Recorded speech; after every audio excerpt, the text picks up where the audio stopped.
Hi mga kalangging! Here we are again. Pupunta na naman tayo ng school.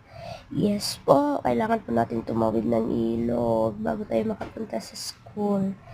Kaya ayan tuloy, sacrifice muna para sa ating mga pangarap sa buhay. Yan, nakikita niyo po ang lalim ng tubig. Nakasakay po kami dito sa Baruto. Yan, yung may dalawang motor din nakasakay, tapos ako. Ayan. Tapos may nagsasagwan, ay